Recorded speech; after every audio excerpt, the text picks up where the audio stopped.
내가 전심으로 여호와께 감사하며 주의 모든 기이한 일들을 전하리이다.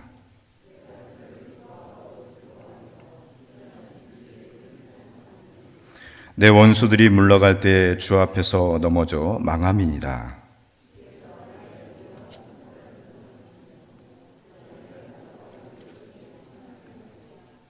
이방 나라들을 책망하시고 악인을 멸하시며 그들의 이름을 영원히 지우셨나이다.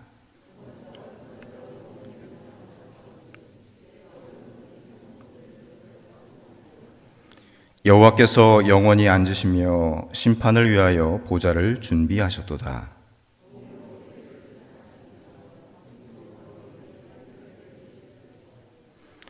9절 10절 함께 읽겠습니다. 여호와는 압제를 당하는 자의 요새시요 환난 때의 요새시로다. 여호와여, 주의 이름을 아는 자는 주를 의지하오리니 이는 주를 찾는 자들을 버리지 아니하심이니라. 아멘. 오늘 아침에 함께 이 시편 말씀을 통해서 내게 은혜를 베푸소서라는 제목으로 함께 하나님 말씀을 묵상하고 기도하기를 원합니다. 오늘 본문의 시편 9편과 다음 장이죠.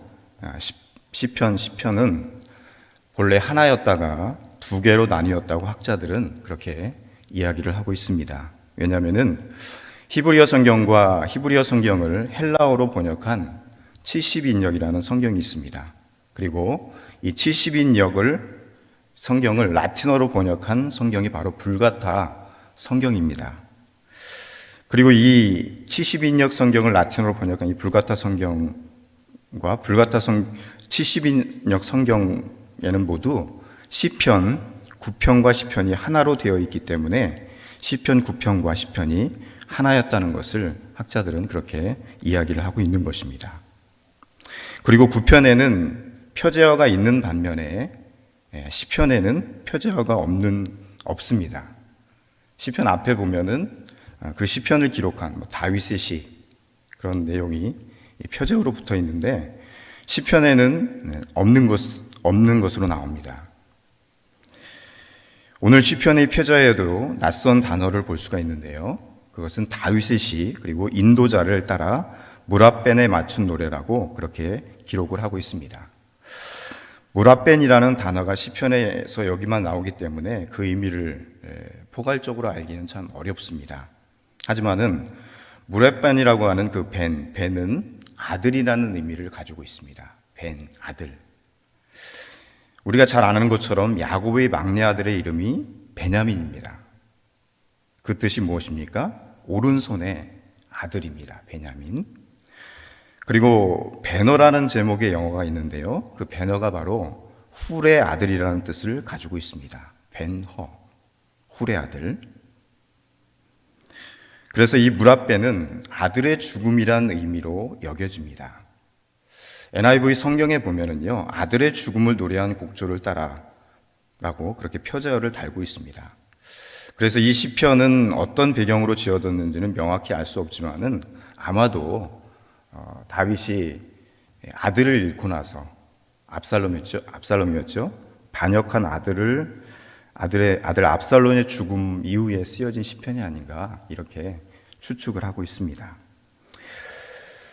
아무튼 본문 1절, 2절이 이렇게 시작을 하고 있습니다. 내가 전심으로 여호와께 감사하며 주의 모든 기이한 일들을 전하리이다. 내가 주를 기뻐하고 즐거워하며 지존하신 주의 이름을 찬송하리이다. 시편은 여러 가지 특징이 있는데요. 그 중에 하나가 뭐냐면은 하나님을 찬양하는 것입니다. 하나님을 경배하는 것입니다. 본문은 먼저 하나님을 찬송하고 감사하는 것으로 경배하는 것으로 그렇게 시작을 하고 있습니다. 다윗은 전심으로 하나님께 감사드리며 하나님을 기뻐한다고 그렇게 이야기를 하고 있습니다. 그래서 두 가지를 결심하고 있는데요. 그 첫 번째 것은 주님의 모든 기이한 일들을 전하겠다는 것입니다. 하나님께서 내게 나의 삶을 통해서 베푸시는 그 기이한 일들, 내 삶을 통해서 일어나는 모든 그러한 기이한 일들을 내가 전하겠다, 전파하겠다. 그렇게 고백을 합니다. 두 번째는 지존하신 주님의 이름을 찬송하겠다고 그렇게 다짐하는 기도를 다윗이 하는 것을 볼 수가 있습니다. 여러분, 찬양과 경배가 무엇인지를 다양하게 정의할 수 있지만은 저는 이렇게 정의하면 좋을 것 같습니다. 찬양이라는 것은 하나님의 역사하심을, 하나님의 행하심을 노래하는 것입니다. 그리고 경배는 하나님의 성품을 노래하는 것이다. 이렇게 정의해 봅니다. 물론 노래한다는 것은 목소리만 하는 것이 아니라 삶으로 하는 것입니다. 여러분, 우리가 하나님을 찬양하죠. 예배 때 열심으로 찬양하고 또 흥이 나서 찬양하고 또 삶 가운데 우리의 삶을 걸어가면서도 찬양할 수 있고 또 일을 하면서도 찬양할 수 있습니다. 바라옵기는 여러분들이 드리는 찬양이 예배 때만 하는 것이 아니라 모든 삶의 영역 가운데 찬양하는 그 모습이 나타날 수 있기를 바랍니다. 입술로 찬양하고 마음으로 찬양하고. 그래서 1절, 2절은 다윗의 찬양과 경배가 되는 그런 것이라고 볼 수가 있습니다. 여러분, 크고 작은 질병에서 고침을 받은 사람이 이렇게 하나님께 고백할 수 있습니다. 하나님은 나의 치유자이십니다. 나를 고쳐주시는 분이십니다. 또 인생의 질고에서 빠져나온 사람이 하나님께 이렇게 고백할 수 있습니다. 하나님은 내 삶을 인도하시는 분이십니다. 이런 것들이 바로 하나님께 찬양을 드리는 것입니다. 또한 형편없는 나에게도 한결같이 대해주신 하나님께 또 우리는 이렇게 고백할 수 있습니다. 하나님은 사랑이십니다. 하나님은 긍휼을 베푸시는 분이십니다. 또한 내가 어디에 있든지 거기 계시는 하나님을 향해서 하나님은 어디나 계셔서 나와 함께 하시는 분이십니다. 이런 것이 뭐냐면은 경배라는 것입니다. 하나님의 성품을 노래하는 것. 그것이 바로 경배입니다. 다윗이 하나님께 감사드리면서 하나님을 기쁘시게 하는 이유가 있습니다. 분명하게 말씀하고 있습니다. 3절에서 6절 말씀을 제가 다시 한번 읽어드리겠습니다. 내 원수들이 물러갈 때에 주 앞에서 넘어져 망합니다. 주께서 나의 의와 송사를 변호하셨으며 보좌에 앉으사 의롭게 심판하셨나이다. 이방 나라들을 책망하시고 악인을 멸하시며 그들의 이름을 영원히 지우셨나이다. 원수가 끊어져 영원히 멸망하였사오니 주께서 무너뜨린 성읍들을 기억할 수 없나이다. 여러분, 다윗이 드리는 감사와 기쁨이 그 이유가 어디 있습니까? 원수들이 도망을 가다가 넘어졌는데 그것은 하나님께서 자신의 의와 송사를 변호해 주셨기 때문이라고 그렇게 시인은 고백하고 있습니다. 즉 하나님께서 보좌에 앉으셔서 의롭게 심판하신다고 그의 신앙을 고백하고 있는 것입니다. 다윗이 하나님께 나의 의와 송사를 변호해 주시며 의로운 심판을 행하신다고 말할 수 있는 이유가 어디 있을까요? 그것은 다윗의 삶이 그만큼 하나님이 보시기에 하나님 앞에서 정직하고 신실하고 정결하였음을 의미합니다. 하나님께서 내 모든 것을 아시고 내 의와 송사를 변호해 주실 것이다. 그리고 나의 이름을 영원히 높여 주실 것이다. 내 의로운 이름을 내 행위와 내 믿음과 내 모든 삶의 영역을 통해서 내가 하나님 앞에 깨끗하고 정결하게 살았다. 그렇게 떳떳하게 다윗은 고백하고 하나님의 은혜를 구하는 것을 볼 수가 있습니다. 여러분, 우리도 다윗의 고백처럼 동일하게 고백할 수 있기를 바랍니다. 하나님께서 내 의와 송사를 변호해 주신다는 것은 내가 하나님 앞에서 바르게 살기 위해서 몸부림을 쳤다는 것입니다. 어떻게 하면은 하나님의 말씀 가운데 살까? 내가 어떤 말을 하고 오늘 하루의 삶 속에서 어떻게 행동하여야 믿음으로 살 수 있을까? 하나님을 기쁘시게 할까? 이렇게 영적인 몸부림을 쳤다는 것입니다. 하나님은 앞에서 바르게 살려는 몸부림이 세상적으로는 재미없게 보일지라도 그것이 우리를 지켜줄 수 있다는 것을 다윗은 고백하고 있는 것입니다. 여러분, 그렇습니다. 내가 하나님 앞에서 오늘 하루의 삶 가운데 믿음으로 살려고 하는 그 몸부림이 나를 지켜줄 수 있다는 거예요.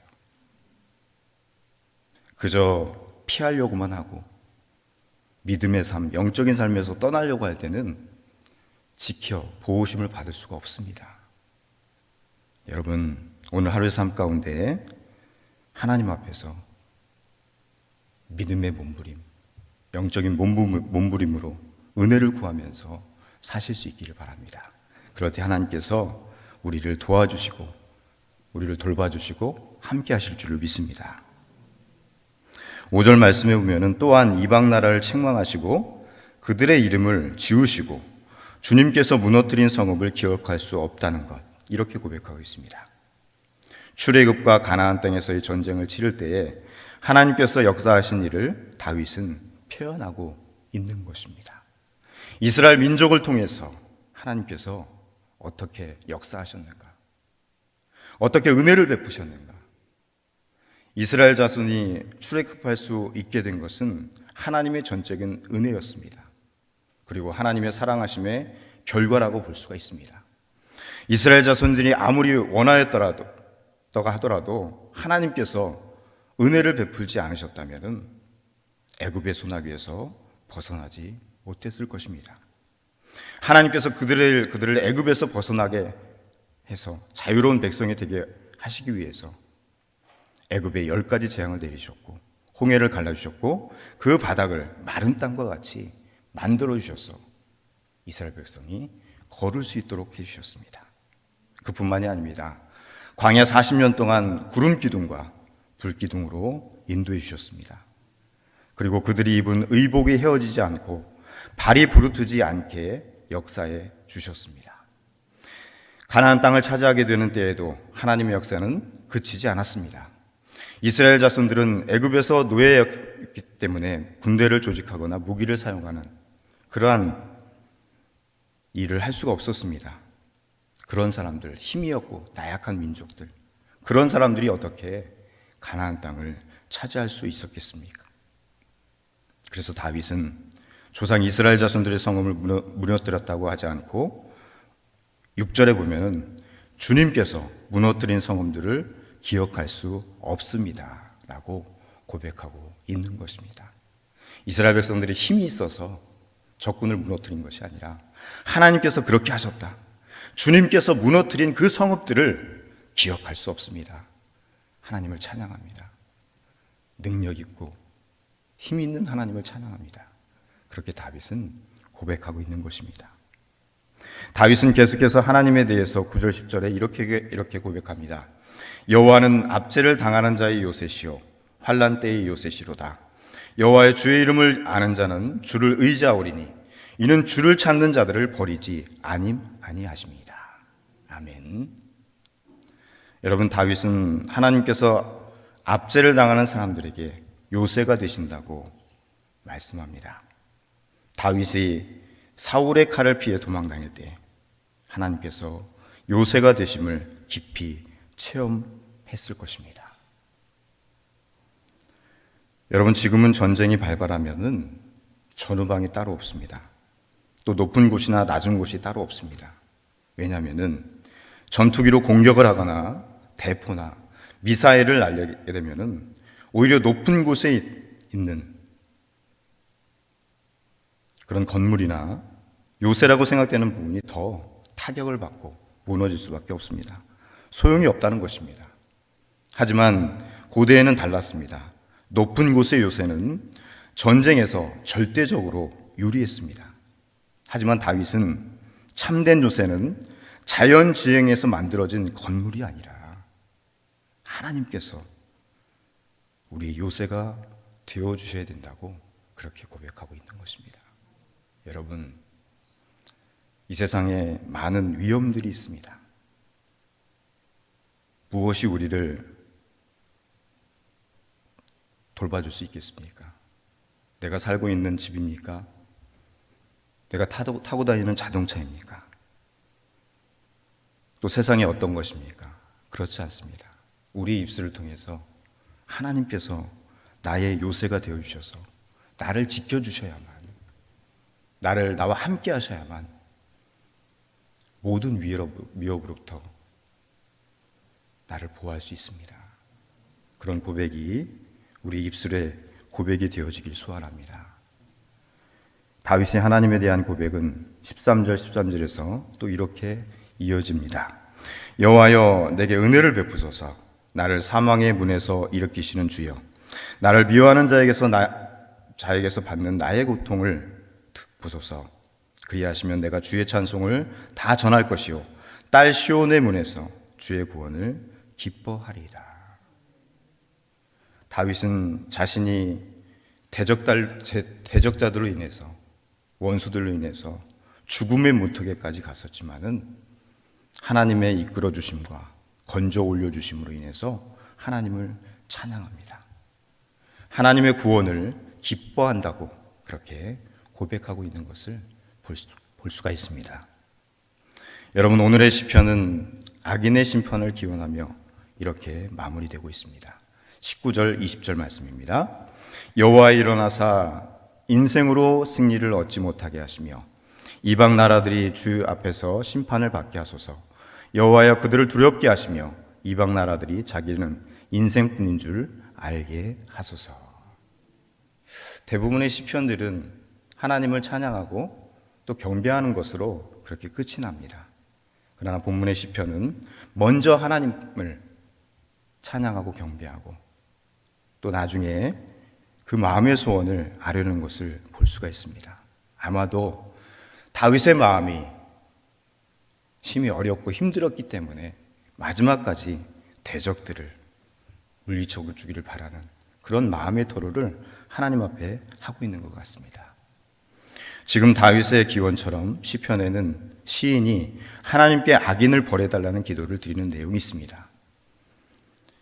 어떻게 하나님의 백성이 하나님을 믿는 사람들이 그런 기도를 드릴 수 있는가, 그런 생각이 들 때가 있죠. 그것은 지금 시인이 처한 상황이 악으로 인해서, 악인으로 인해서 그만큼 처절하고 고달프고 힘들다는 의미로 그렇게 이해를 할 수가 있습니다. 그래서 그 하소연을 하나님께 하는 것이고 하나님을 향해 고통스럽다며 비명을 지르고 있는 것이 바로 본문의 내용입니다. 그래서 그것은 그 상황을 이해하려고 하는 것이 바른 태도라고 우리는 볼 수가 있습니다. 여러분, 그렇습니다. 우리가 기도할 때 때로는 이게 기도인지 또 하소연인지 모를 때가 있죠. 그러나 우리가 하나님 앞에 드리는 하소연, 이것도 기도인 줄로 믿습니다. 하나님께서 나의 하소연도, 내 세심한 기도 소리도, 숨결까지도 하나님께서 들으시는 줄을 믿습니다. 오늘 아침에 그 믿음을 가지고 기도할 수 있는 우리 하나님께 성도 여러분들 되시기 바랍니다. 말씀을 정리합니다. 여러분, 우리 인생에는 이해가 되지 않는 일도 많지만은 이해가 되지 않는 그러한 기이한 일도 적지 않은 것을 볼 수가 있습니다. 시편에 보면은 다윗은 하나님의 일들, 하나님께서 행하시는 일들을 기이한 일들이라고 그렇게 표현하는 부분들이 많이 있습니다. 또 이유를 알 수 없는 고난의 터널을 통과하게 될 때도 우리는 많이 있습니다. 하지만 하나님은 우리가 그런 과정을 겪고 있는 것을 결코 모르시는 분이 아닙니다. 그런 때에도 우리가 자기를 부인하면서 자기 십자가를 지고 예수 그리스도의 진리의 삶을 살게 될 때 우리가 삶으로 쓰는 시편, 우리의 인생 지도가 있어요. 그리고 각자에게 주어진 그러한 색종이와 같은 그런 삶이 있습니다. 어떤 분은 빨간 색종이 될 수 있고 어떤 분은 노란 색종이, 그냥 백지일 수 있죠. 거기에다가 그 믿음의 색종이에다가 은혜의 섭리의 지도를 그리는 것이 우리의 인생이 아닌가, 그런 생각을 해봅니다. 오늘 아침에 하나님 앞에 기도하시면서 하나님, 내 인생의 색종이에 하나님의 섭리, 그 나를 어떻게 이끄시는가, 그 지도를 그리고 하나님께서 계획하신 그 방법대로 순종하는 삶을 살게 없어서 기도하실 수 있는 저와 여러분들에게 소원합니다. 그 믿음 가지고 오늘도 여러분들의 삶의 현장이 은총의 현장, 또 경배와 찬양이 있는 아름다운 그런 삶이 되실 수 있기를 주님의 이름으로 축원합니다. 기도하시겠습니다. 하나님, 우리들이 하나님이 없어도 인생을 충분히 살 수 있을 것이라고 때로는 착각하고 오만함 가운데 살 때가 있습니다. 그 삶에서 벗어나게 하시고 우리의 인생을 하나님과 더불어 살아가는 것이 가장 복되고 우리의 매일매일을 하나님 앞에 세우는 것이 가장 가치 있는 것임을 잊지 않게 하여 주시옵소서. 하나님, 우리가 매 순간 하나님의 행하심이 이해가 되지 않아서 때로는 실망하기도 하고 하나님께서 우리를 외면하시는 것 같아서 두려움을 느낄 때도 있습니다. 하지만은 우리의 삶을 돌아보면서 하나님의 세심한 손길과 인도하심에 감사를 드리지 않을 수 없습니다. 하나님, 오늘도 하나님의 은총 속에서 살아가는 한날이 되게 하여 주시고 경배와 찬양 속에서 우리의 입술을 통해서 우리의 전 삶을 통해서 하나님을 찬양하며 경배할 수 있는 은혜의 삶을 살아갈 수 있도록 주께서 함께 주시기 원합니다. 다윗의 고백처럼 하나님, 내게 은혜를 베푸소서. 간절한 마음으로 또 주의 기이한 일들을 내 삶을 통해서 이루어 주시옵소서. 순종하게 앞서서 기도할 수 있는 믿음의 사람들 될 수 있도록 주께서 인도하여 주시옵소서. 오늘 아침에도 간절한 마음으로 주님 앞에 기도할 때 성령께서 기도의 문을 열어주시고 우리의 마음이 주님을 향할 수 있도록 주께서 은혜를 베풀어 주시옵소서. 예수님의 이름으로 간절히 기도합니다. 아멘.